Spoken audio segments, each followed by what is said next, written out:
Dictation start in 5 seconds. Start.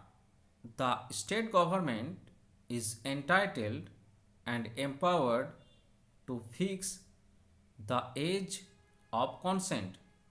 The state can make reasonable classification, but while making any classification, it must show that the classification has been made with the object of achieving a certain end. The classification must have a reasonable nexus with the object sought to be achieved. In this case, the justification given by the state is only that it does not want to punish those who consummate their marriage.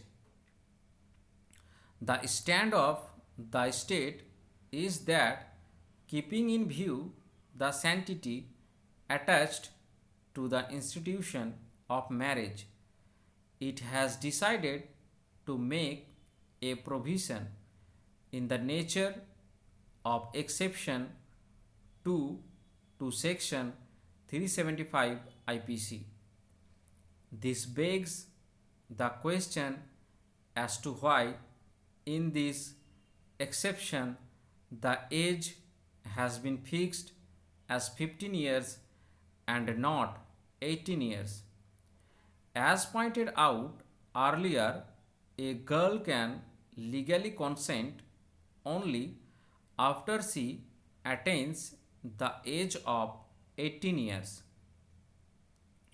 She can legally enter into marriage only after attaining the age of 18 years.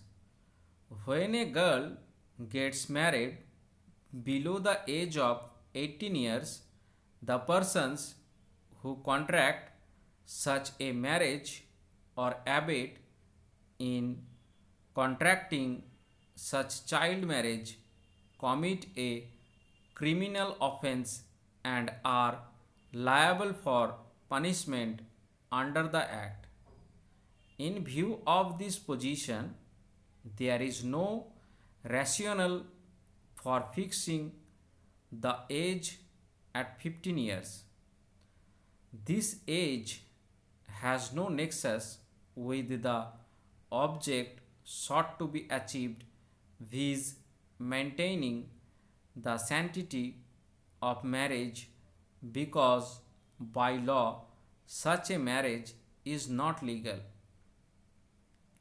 It may be true that this marriage is voidable and not void ab initio except in the state of Karnataka, but the fact remains that if the girl has got married before the age of 18 years, she has right to get her marriage annulled.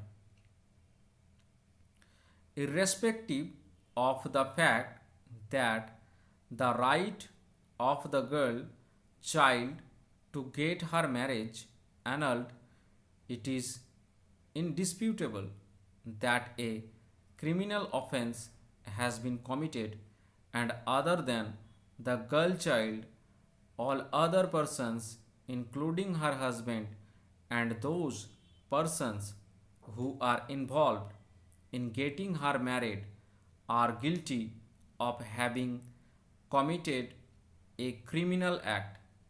In my opinion, when the state, on the one hand, has laid down that abetting child marriage is a criminal offense, it cannot, on the other hand, defend this classification of girls below 18 years on the ground of sanctity of marriage, because such classification has no nexus with the object sought to be achieved.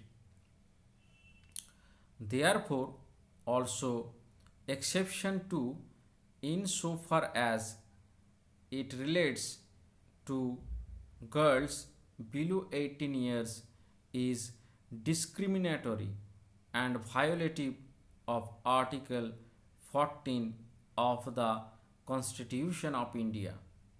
There are many other offences where the husband is either specifically liable or may be one of the accused.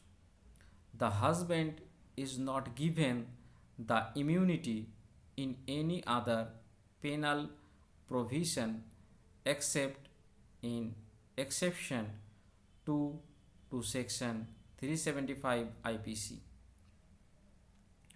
It does not stand to reason that only for the offense of rape the husband should be granted such an immunity, especially where the victim wife is aged below 18 years. Done.